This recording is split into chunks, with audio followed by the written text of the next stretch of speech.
Hello friends, I Arun Dalal once again welcome you on the online platform of Arun Dalal English Classes YouTube channel, and today we are going to shift on our next exercise of blanks. और ये blanks किसके हैं? Grammar से related. Rita dash going to the post office. बेटे हमारा subject Rita singular subject है. Is आ सकता है, इज आ सकता है. बेटे ये भी हो सकता है. नन गलत हो गया. अब एक कट गया. To the post office dash some postage stamps. अब यहाँ पर ये जो दिया गया है उसके जाने का उद्देश्य है. ये जो गोइंग आया, उद्देश्य क्या है? पर्पस को बताने के लिए हम किसका प्रयोग करते हैं? टू इन्फिनेटिव का. टू बाय हो सकता है. फॉर बाइंग गलत हो गया. फॉर टू बाय बिल्कुल इनअप्रोप्रिएट है. क्या आ जाएगा? A option. I am. अब बेटे आई एम आया तो गो तो आ नहीं सकता. गोइंग फॉर गोइंग, गोइंग हो सकता है लेकिन फॉर गोइंग गलत हो गया. गोइंग हो सकता है, going home early, going to. अब मुद्दा ये है कि गो के साथ टू लगाएं या ना लगाएं. बेटे होम यहाँ एक एडवर्ब की भांति यूज होता है, और जो ये टू है ये प्रेपोजिशन है. कोई भी प्रेपोजिशन यहाँ एडवर्ब से पहले नहीं लगाया जाएगा, तो ये गलत हो जाएगा. क्या बोलते हैं? I am going home early next week. Purpose क्या है? To see my children.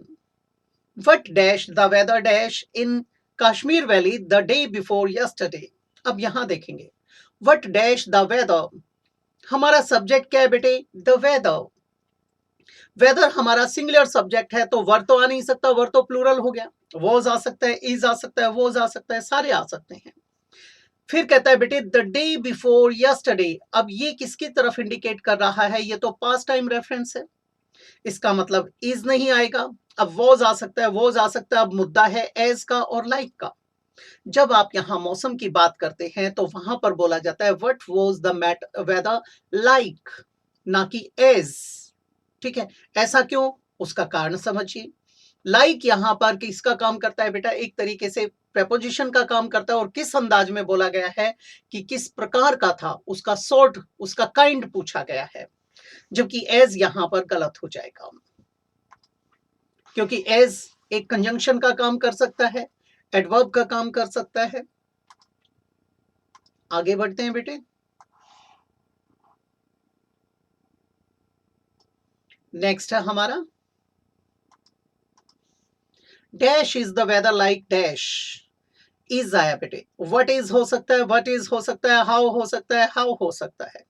Like dash, like today, today हो सकता है, टुडे हो सकता है. इट, लाइक इट, ये इट सेंस नहीं बनाता. इट ये भी गलत हो गया. अब हमारे पास दो आ गए. डैश इज आया तो बेटे इट लगेगा. इट ठीक है, इट ठीक है. It is scorching and blazing hot. झुलसाती चिलचिलाती गर्मी. बट यस्टरडे, यस्टरडे वॉज, ये भी ठीक है. Biting cold. अब बेटे मुद्दा है हाउ लगाएं या फिर व्हाट लगाएं. थोड़ी देर पहले हमारा पिछला सेंटेंस आया था, जब कभी भी हम मौसम की बात करते हैं तो व्हाट का प्रयोग करते हैं. ये हाउ एक एडवर्ब की भांति यूज किया जाता है उसको जानने के लिए, तो ये गलत हो जाएगा. What dash we dash now. हमारा सब्जेक्ट क्या है बेटे? we.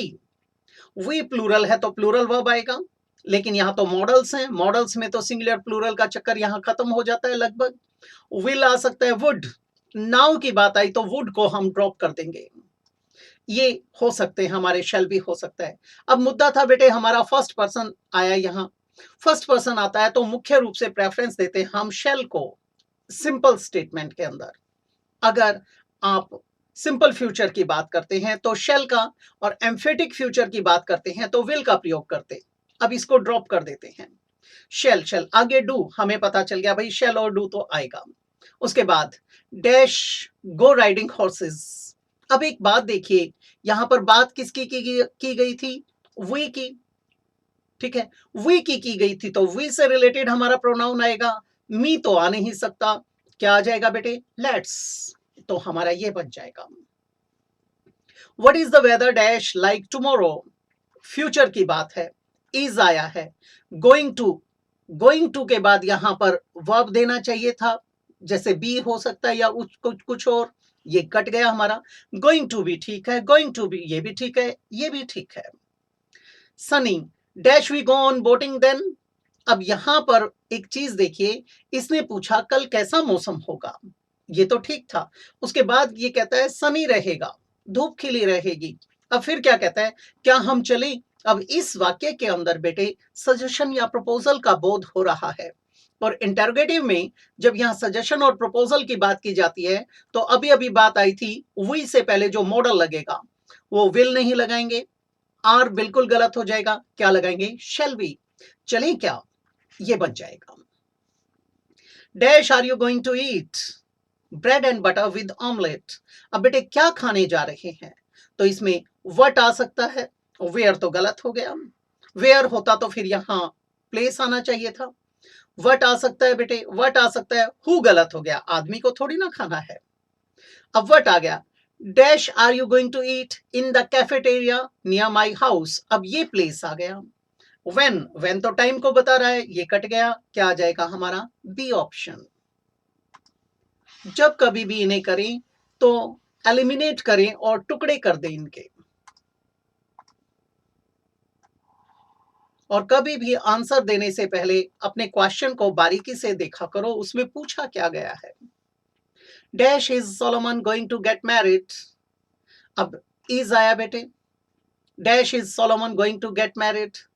वट भी हो सकता है, अजीब सा लगेगा, लेकिन हु हो सकता है, व्हेन हो सकता है, वेयर हो सकता है। लेकिन जैसे ही हमने उसके आंसर की तरफ देखा तो क्या आया? Next month. इसका मतलब यहां पर टाइम चाहिए, टाइम, टाइम चाहिए। तो बेटे व्हाट टाइम इज सोलोमन हो सकता है बेटा, लेकिन यहां तो नेक्स्ट मंथ है, तो हु तो कट जाएगा हमारा, व्हेन हो सकता है, वेयर कट जाएगा। अब एक चीज देखिए, अगर यहां पर वॉच टाइम होता तो हम व्हाट टाइम का प्रयोग करते यहां। अब किसका प्रयोग करेंगे? मंथ है तो व्हेन का। Dash is he going to marry his colleague Anita, अपने कलीग अनीता से।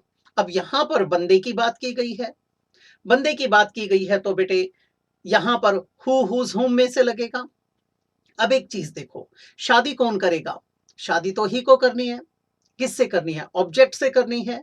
तो हमारा क्या बन जाएगा यहां पर? ये बन जाएगा, हम इसको काट देंगे, ठीक है। और वैसे भी टाइम नहीं था, ये वैसे कट जाएगा। Dash are you going to the chemist now? I am going there dash antibiotics. यहां पर्पस बता रहा है बेटा, ठीक है। डैश क्यों जा रहे हो? वाई हो सकता है, वाई हो सकता है, वेन होता तो बेटे यहाँ टाइम होता, गलत हो जाएगा। वेयर गलत हो गया क्योंकि उसने ऑलरेडी केमिस्ट लिखा हुआ है, गलत हो गया ये। अब यहाँ पर किसको जानना है? उसके कारण को। आगे क्या था? पर्पस था। यहाँ टू, ये तो गलत हो जाएगा, क्या आ जाएगा? टू बाय, हमारा बन जाएगा B option. Dash is Calcutta dash Delhi. How long बेटे सेंस नहीं बनाता। हाउ फार हो सकता है, हाउ बिग ये भी हो सकता है, हाउ स्मॉल ये भी हो सकता है। लेकिन आगे देखते हैं, अबाउट 1500 किलोमीटर्स। जब यहां पर ये इतना डिस्टेंस दिखाया गया है तो बेटे स्मॉल और बिग की बात तो आएगी नहीं, यहां डिस्टेंस हो सकता है। तो हम क्या लिखेंगे? How far is Calcutta, how far is Calcutta from Delhi? It is about 1500 kilometres. तो ये था हमारा आज का। अगली क्लास में आप लोगों से फिर से भेंट होगी, तो मैं आप लोगों से इजाजत चाहूंगा। नमस्कार दोस्तों।